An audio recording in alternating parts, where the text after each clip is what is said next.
All right, let's talk about the patch tool, shall we? What a great tool this is. I'm sure a lot of people have already discovered some of the joys of using the patch tool. We want to talk about a couple of other little goodies just to make sure you're taking full advantage. First of all, let's take a look up in the options bar where it says source destination. These are pretty confusing names, frankly. They'd be much better if this was called problem and this was called solution.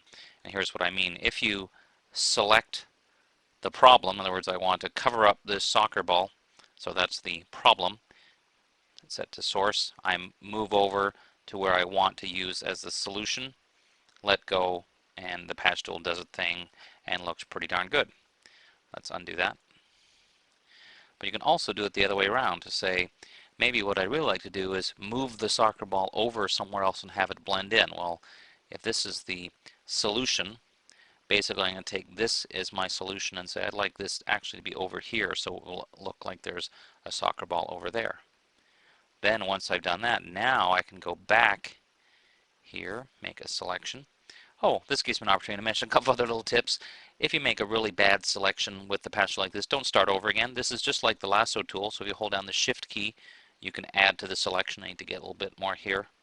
If I went too far like this, oops, by mistake, I could hold down the option or alt key to remove from the selection. I'm doing a really bad job on this, but just to show you how easy it is to add into the selection like this, or I could even use transform selection, because at this point it really is like a selection, so I could transform this the way I want, make it look just right, hit enter. Now I'm going to go back to say that, remember I'm trying to fix the problem, being now that the soccer ball is here, move this to an area that I think would be good to use as a patch, let go, and we're fixed. And very quickly, well, we got to fix that a little bit. I'll just put my mouse right there so you can't see it. But basically, you can see how you can use the patch tool in a couple different ways, not just to cover something up, but also to move something to a new position, have it blend in very nicely with its background. Obviously, it doesn't work in every case, depending on the background. As you can see in this case, it does a pretty nice job pretty easily.